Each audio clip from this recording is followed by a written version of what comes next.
네, 오늘은 삶의 변화를 위한 사사기 46번째 시간으로 아비멜렉 네 번째 이야기입니다. 실수를 반복하는 삶의 결말, 실수를 반복하는 삶의 결말이라는 제목으로 말씀을 나누겠습니다. 사사기 9장 26절부터 45절까지 말씀으로 나누도록 하겠습니다.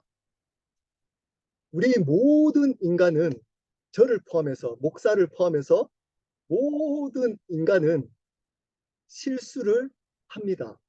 그리고 실수를 한 번 할 뿐만 아니라 실수를 반복할 때가 많습니다. 이 반복하는 실수를 하나님이 받아주시지 아니했다면 사실은 우리가 이 자리에 나올 수가 없습니다. 그러다 보면 우리는 어떻게 생각할 수 있냐면 이 실수를 합리화시킬 수가 있습니다. 이 실수를 당연히 할 수 있는 것으로 착각할 수 있다는 겁니다. 하나님은 우리의 실수를 용납하시는 은혜의 하나님이시기도 하지만 우리의 실수를 심판하고 거기에 대한 책임을 묻는 공의의 하나님이시기도 하다는 것을 잊으시면 안 됩니다.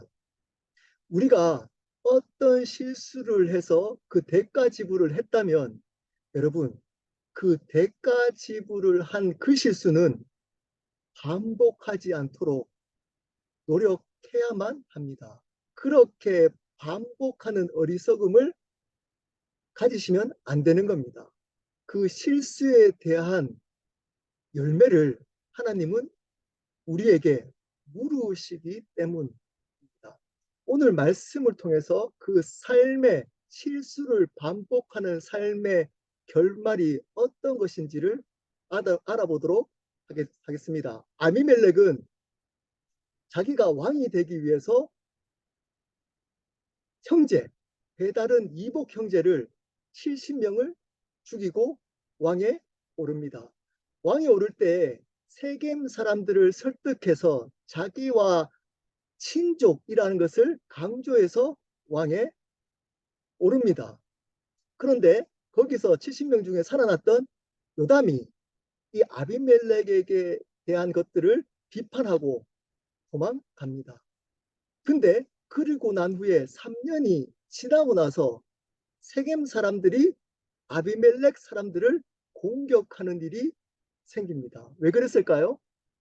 자기 유익 때문에 자기의 친척이라고 혈연이라고 아비멜렉을 왕으로 삼았는데 3년이 지나 보니까 자기에게 유익이 돌아오지 않는 것 때문에 아비멜렉을 공격하고 배반합니다.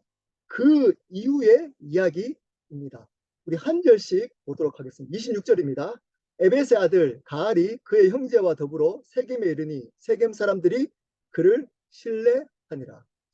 어떤 사람 한 명이 나옵니다. 그 이름은 가알입니다.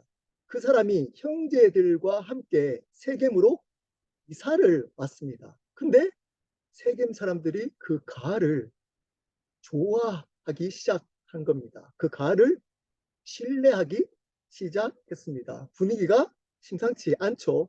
아비멜렉의 마음에 안 들었던 세겜 사람들이 가알을 좋아하기 시작했습니다. 27절입니다. 그들이 밭에 가서 포도를 거두었다가 밟아 짜서 연회를 베풀고 그들의 신당에 들어가서 먹고 마시며 아비멜렉을 저주하니. 이들이 통하는 게 있었습니다. 그게 뭘까요? 네, 자기가 섬기는 아마 바알 신상이라고 추측됩니다. 이 바알 신상 앞에서 잔치를 베푸는 겁니다. 포도주를 마셔서 즐기고 있습니다. 즐기면서 어떻게 뭘 하고 있다고요? 아비멜렉, 그 당시에 왕으로 삼았던 아비멜렉을 저주하기 시작합니다. 28절입니다. 에베스 아들 가알이 이르되 아비멜렉은 누구며 세겜은 누구이기에 우리가 아비멜렉을 섬기리요 그가 여룹바알의 아들이 아니냐 그의 신복은 수불이 아니냐 차라리 세겜의 아버지 하몰의 후손을 섬길 것이라 우리가 어찌 아비멜렉을 가을이요. 가을이 이야기를 합니다. 아비멜렉이 어떤 사람인 줄 여러분 아시지 않습니까? 이 아비멜렉은 누구의 아들이라고요? 여룹바알, 기드온이라고 안 그러고 여룹바알이라고 했던 이유가 있습니다. 여룹바알이 뜻이 뭔가요? 바알을 대적하다, 바알과 싸우다입니다. 자기들이 섬기던 그 바알을 물리쳤던 기드온의 아들이 아비멜렉인데, 우리가 섬기는 그 신을 없애버렸던 그 아버지를 둔 아들을 우리가 어떻게 왕으로 섬길 수가 있느냐는 겁니다. 그리고 그의 충성된 신복이 스불이라는 겁니다. 아마 스불이 아마 그들이 보기에 마음에 안 들었던 것 같습니다. 스불이 아니냐, 차라리 세겜의 아버지 하몰의 후손을 섬길 것이라. 이 후손이 누구라고 지칭하고 있는 건가요? 네, 이 아비멜렉은 어떤 사람이죠? 세겜의 후처, 네, 후처의 아들이잖아요. 어떻게 보면 그때 당시에 북의 사회인데 모계 쪽의 세겜 사람들하고 연결되어 있던 아비멜렉이 아니라 세겜의 조상, 세겜 사람들의 조상이었던 하몰의 후손, 즉 후손인 자기를 섬기는 것이 북의 쪽에서 연결되어 있는 나를 왕으로 섬기는 것이 더 타당하다라고 주장을 하고 있는 겁니다. 어떻게 그렇게 모계 쪽에, 그것도 후처의 아들인 아비멜렉을 섬길 수가 있느냐. 여러분, 이 장면 어디서 많이 본 장면 아닌가요? 네, 아비멜렉이 세겜 사람들을 설득했던 장면과 거의 유사합니다. 아비멜렉이 어떻게 세겜 사람들을 설득해서 왕이 되었나요? 네, 너희들 남이냐? 우리가 남이 아니고 혈연 아니냐? 우리 어머니 쪽이 세겜 사람들이다. 그래서 아무 상관없는 이런 사람을 왕으로 세울 것이냐? 연결되어 있는 친족 관계인 나를 왕으로 세우는 것이 더 타당하지 않겠느냐? 라고 해서 아비멜렉을 왕으로 세웠던 세겜 사람들에게 가을은 똑같은 방식으로 자기가 왕이 되어야겠다고 설득을 하고 있습니다. 여러분, 세겜 사람들이 이 아비멜렉을 왜 왕으로 세웠나요? 자기의 유익, 친족인 아비멜렉을 세우면 자기들에게 유익이 될 거라고 생각해서 아비멜렉을 세웠는데, 시간이 지나가지고 자기들에게 유익이 되지 않으니까 아비멜렉을 배신하고 이제는 누구를 또 찾나요? 네, 이제 부계 쪽에 연결되어 있는 인맥인 더 가까운 가알을 왕으로 삼으려고 하고 있는 겁니다. 그 가알이 마음에 든 겁니다. 여러분, 세겜 사람들이 이 아비멜렉을 자기의 유익 때문에 세워서 그렇게 힘들었던 경험을 했으면 어떻게 해야 되나요? 이렇게 주장하고 있는 우리가 남이냐? 사실은 아비멜렉보다 내가 더 여러분과 더 가까운 부모, 아버지 쪽 친척이 아니냐. 그래서 나를 왕으로 세우는 것이 더 합당하지 않느냐 했을 때 이것에 대해서 거절해야 되는 겁니다. 이 가을이 정말 왕으로서 자질이 있는지 하나님의 뜻인지를, 물론 이 우상을 섬겼기 때문에 그것은 물어보지 않겠지만, 어쨌든 그러한 자질을 가지고 가을을 왕으로 세워야 될 텐데 똑같은 방식으로 가을에게 설득당하고 있습니다. 29절입니다. 이 백성이 내 수하에 있었더라면 내가 아비멜렉을 제거하였으리라 하고 아비멜렉이 이르되 내 군대를 증원해서 나오라 하며 큰 소리칩니다. 아마 술김에 이제 큰 소리를 치고 있습니다. 지금 있는 이 세겜 사람들이 내 수하 부하였으면 아비멜렉을 죽여버렸을 거라는 겁니다. 그리고 큰 소리 칩니다. 이 아비멜렉은 더 군대를 중원해서 나와 싸워야 될 거다. 라고 큰 소리 쳤을 거라는 겁니다. 물론 술김에 이야기를 했지만 이 세겜 사람들은 이 가을에게 마음을 빼앗기기 시작합니다. 30절입니다. 그 성읍의 방백 스불이 에벳의 아들 가알의 말을 듣고 놓아요.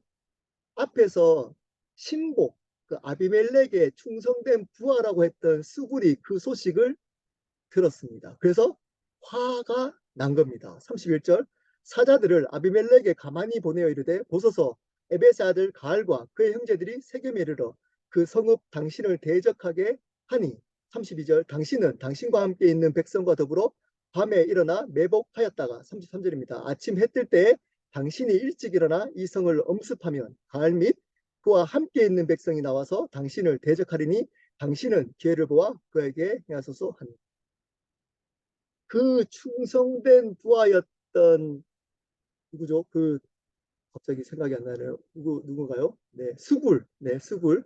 수불이 어떻게 이제 이 가를 이길지를 가르쳐 줍니다. 네, 숨어 있었다가 이제 가을이 이제 나오면 공격해서 이겨 나가라고 합니다. 여러분, 이 수불이 충성된 부하답습니다. 어떻게 해야 될지도 다 알려주고 아비멜렉에게 알려주고 있습니다. 34절입니다. 아비멜렉과 그와 함께 있는 모든 백성이 밤에 일어나 네 때로 나누어 세겜에 마서 매복하였더니 에베스 아들 가알이 나와서 성읍 문 입구에 설 때 아비멜렉과 그와 함께 있는 백성이 매복하였던 곳에서 일어난지라.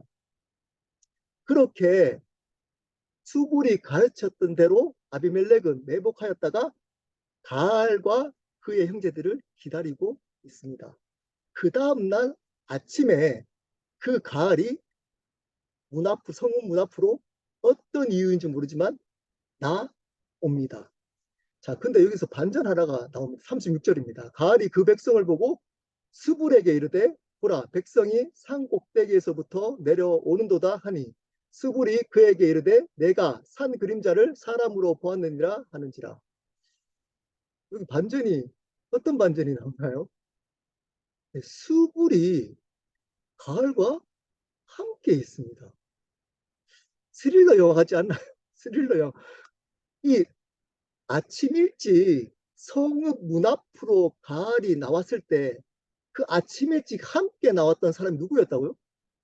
스불이 누군가요? 아비멜렉에게 전쟁을 이렇게 하라고 알려줬던 아비멜렉의 충성된 부하였던 스불이 가알과도 굉장히 친밀한 관계였던 겁니다. 여러분, 이 스불은 충분히 합리적인 의심이 가능합니다. 여러분, 어떤 사람이었을까요? 스불은? 네, 반전입니다. 이 아비멜렉에게도 충성했지만 이 가알과도 관계를 은밀하게 맺어갔던 사람이었습니다. 둘을 저울질하면서 더 강한 사람에게 빌붙기 위해서 저울질했던 박쥐와 같은 사람이었습니다. 이 아비멜렉에 가서는 이 가알을 이렇게 이기라고 가르쳐 줬고 그리고는 가알과 함께 지냅니다. 만약 이렇게 싸워서 아비멜렉이 이기면 아비멜렉이 죽고 이래서 가알이 이기면 가알에게 붙으려고 했던 사람입니다. 여러분, 우리가 이런 사람일 수 있고 또는 우리 주위에 이런 사람들을 경계해야 하는 겁니다. 뒤에서 다른 사람을 공격하거나 욕하는 사람들을 조심하셔야 합니다. 왜 그럴까요? 여러분, 그 사람은 다른 사람에게도 뒤에서 여러분들을 욕을 할 수 있는 사람이기 때문입니다. 여러분 앞에서 어떤 사람에 대해서 막 욕하는 사람들은 뒤에서 여러분을 향해서도 똑같이 욕을 할 수 있는 사람이기 때문입니다. 이 스불과 같은 사람일 수 있습니다. 이런 사람을 조심하셔야 합니다. 또는 우리가 그런 사람이 되면 안 됩니다. 37절입니다. 가을이 다시 말하여 이르되 보라 백성이 밭 가운데를 따라 내려오고 또 한때는 우오느님 상수리 나무 길을 따라 오는도다 하니 위에서 수볼이 그림자를 보니까 사람 같은데 이렇게 얘기를 합니다. 그리고 다시 한번 보니까 진짜 사람 맞습니다. 사람 맞습니다. 사람들이 밭 가운데로 내려오는 것을 가을이 봤습니다. 자, 그랬더니 수볼이 말합니다. 38절입니다. 수볼이 그에게 이르되 내가 전에 말하기를 아비멜렉이 누구이기에 우리가 그를 섬기리요 하던 그 입이 이제 어디 있느냐 이들이 내가 업신여기던 그 백성이 아니냐 청하노니 이제 나가서 그들과 싸우라 하니 수볼이 이 가을을 어떻게 알아요? 네, 전쟁에 나가라고 부축입니다. 너가 예전에 충분히 이들을 이길 수 있다고 큰 소리 치지 않았냐? 여러분 여기서 또 반전 아닌가요? 왜 반전인가요? 이 얘기를 직접 들었던 사람입니다. 이 가을이 술 먹고 그러면 이것도 합리적인 의심이 가능합니다. 이 그 잔치에 이 스불도 함께 있었을 가능성이 높습니다. 누구한테 들었던 게 아니고 자기가 어쩌면 그 신당, 바알 신당에서 이 가을의 이야기, 그렇게 큰 소리 치는 이야기를 직접 들었던 사람일 수 있다는 겁니다. 그리고 부축입니다. 너 그때 그렇게 큰 소리 치면서 충분히 이들을 이길 수 있다고 그랬지 않냐? 이제 나가서 그것을 증명해봐라. 라고 부축입니다. 그의 39절입니다. 가을이 세겜 사람들보다 앞에 서서 나가 아비멜렉과 싸우다가 40절입니다. 아비멜렉을 그들 추격하니 그 앞에서 도망하였고 부상하여 엎드린 자가 많아 성문 입구까지 이르렀더라. 가을이 그 말을 듣고 세겜 사람들보다 앞서가지고 그래도 가을은 뭔가 책임감이 있는 것 같습니다. 자기가 앞서서 그 아비멜렉과 전쟁을 합니다. 하다가 어떻게 되나요? 부상을 입었습니다. 입었습니다. 그리고 엎드려진 자가 많다. 그 가를 따랐던 병사들이 많이 죽었다는 겁니다. 네, 그러니까 패한 거죠. 가을이 아비멜렉에게 패했습니다. 패했습니다. 수불이 가르쳐 준 방식대로 아비멜렉이 매복하였다가 이 가을이 공격해 올 때 이긴 겁니다. 여러분 수불의 작전이 어쩌면 맞아 떨어진 거죠. 41절입니다. 아비멜렉은 아루마에 거주하였고 수불은 가일과 그의 형제들을 쫓아내어 세겜에 거주하지 못하게 하더니 아비멜렉은 아루마라는 지역에 거주했고 전쟁이 끝나고 스불은 가알 부상당했던 가알과 그의 형제들을 이제 쫓아냅니다. 이제 필요가 없는 거죠. 네, 필요가 없는 거죠. 그리고 세겜에 거주하지 못하게 쫓아냈습니다. 자, 여기까지 그래도 여기까지 끝났으면 어느 정도 나쁘지 않은 것 같아요. 네, 가알이 반란을 일으켜서 왕이었던 아비멜렉이 그 반란을 잠재운 겁니다. 근데 여기서 비극은 여기서 끝나지 않았습니다. 43절 보겠습니다. 아비멜렉이 자기 백성을 세 무리로 나누어 밭에 매복시켰더니 백성이 성에서 나오는 것을 보고 일어나 그들을 치되 아비멜렉이 또 자기 백성을 세 무리로 밭에 똑같이 매복시킵니다. 반란을 일으켰던 가알과 그 형제들을 치기 위해서 했던 방식과 똑같이 매복시키고 있다가 백성이 성에서 나오는 것을 보고 그들을 쳤습니다. 자, 여기서 백성은 가알과 함께 반란을 일으켰던 백성이 아닙니다. 어떤 백성인가요? 세겜 사람들입니다. 반란을 일으키지 않고 자신을 왕으로 삼아줬던 그 세겜 사람들, 아무런 사실은 잘못이 없는 평범한 백성들입니다. 근데 그 백성들도 공격하기 시작합니다. 44절입니다. 아비멜렉과 그때는 돌격하여 성문 입구에 서고 두 무리는 밭에 있는 자들에게 돌격하여 그들을 죽이니. 45절입니다. 아비멜렉이 그날 종일토록 그 성을 쳐서 마침내는 점령하고 거기 있는 백성을 죽이며 그 성을 헐고 소금을 뿌리니라.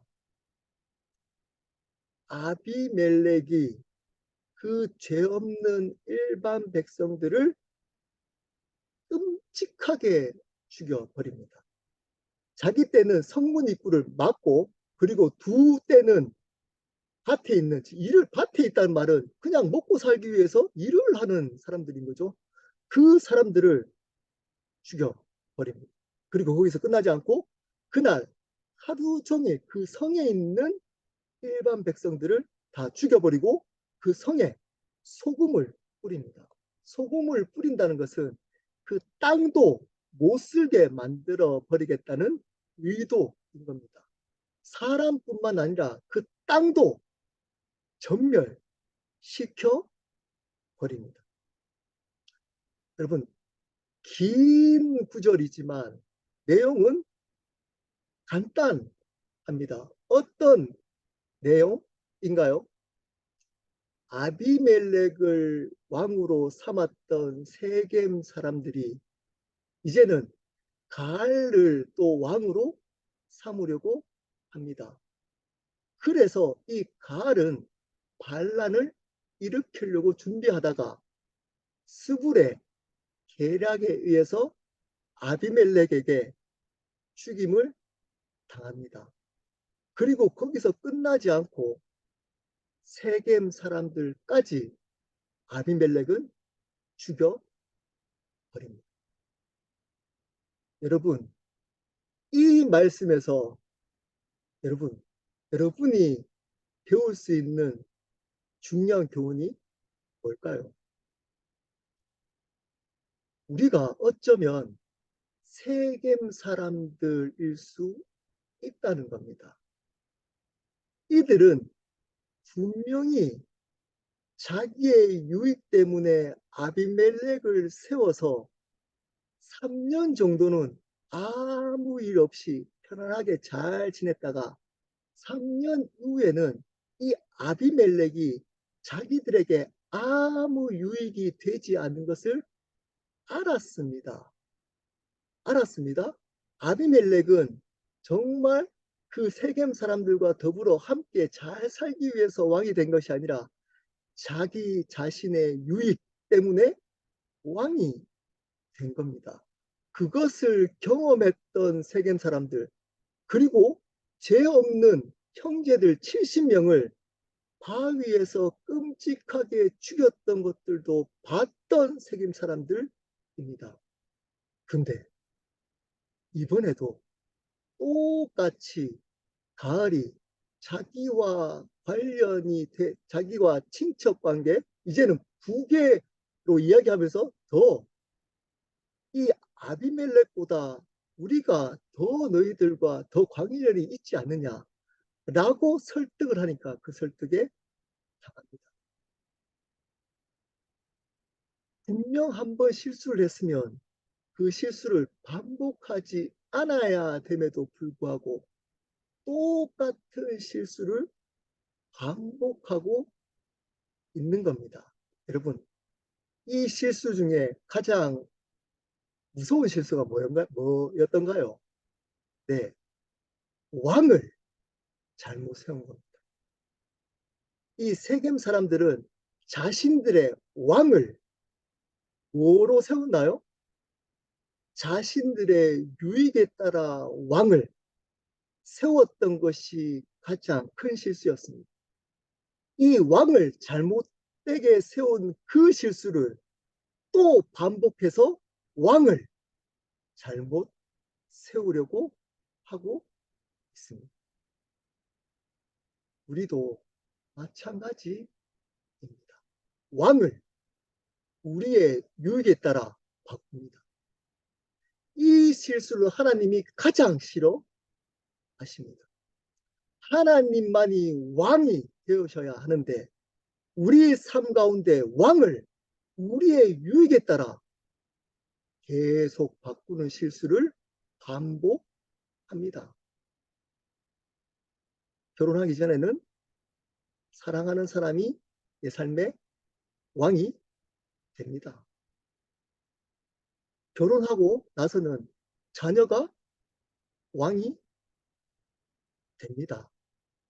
나의 유익에 따라서. 이제 남자라면 이제 가정을 책임지기 위해서 물론 재적을 버는 것, 그것은 당연히 중요한 거지만 그것을 왕으로 삼으면 안 되는데 어느 순간 그 돈을 왕으로 삼습니다. 가정의 유익, 자신의 유익 때문에. 지내다 보면 또 세상의 명예를 왕으로 삼습니다. 나의 유익 때문에. 이 세상의 성공을 왕으로 삼습니다. 말은 하나님이 내 삶 가운데 왕이십니다 라고 고백은 하지만 실질적으로 계속적으로 왕을 나의 유익에 따라서 바꾸는 실수를 반복합니다. 여러분, 이 실수를 반복한 결과가 어떤지를 오늘 말씀을 통해서 적나라하게 보고 있습니다. 어떻게 결단이 나나요? 하나님이 아닌 그 왕 때문에 죽습니다. 다시 말씀드립니다. 하나님이 아닌 그 왕 때문에 죽어버리는 것. 돈을 왕으로 삼았으면 그 돈 때문에 죽게 되는 것.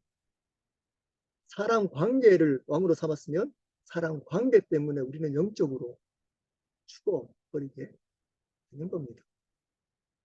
그런데도 우리는 이 실수를 계속 반복합니다. 대가 지불을 받았음에도 불구하고 또 대상을 바꿉니다. 하나님이 아닌 다른 대상, 사람에게서, 물질에게서, 세상 것들로, 여러 가지 세상 것들로 왕을 바꾸면서 살아갑니다.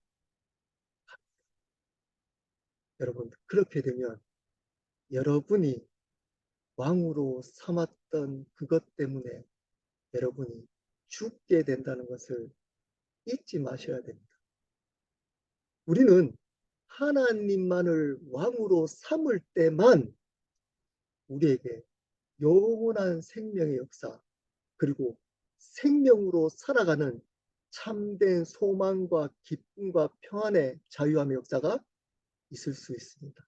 안 그러면 우리는 그 왕에게 묶여서 계속적으로 그 왕에게 영적으로 죽어버려서 자기는 몰라요. 웃기고 영적으로 죽음 가운데, 흑암 가운데 살아갈 수밖에 없습니다. 그렇기 때문에 여러분, 이 실수를 반복하시면 안 됩니다. 안 됩니다. 오직 하나님만을 왕으로 삼으며 살려고 몸부림치시며 살아가야만 합니다. 우리가 왕으로 삼은 그분만이 우리에게 참된 생명과 기쁨과 평안으로 인도하실 수 있는 유일한 분이시기 때문입니다. 그분을 왕으로 삼으시며 살아가시기를 예수 그리스도 이름으로 축복합니다.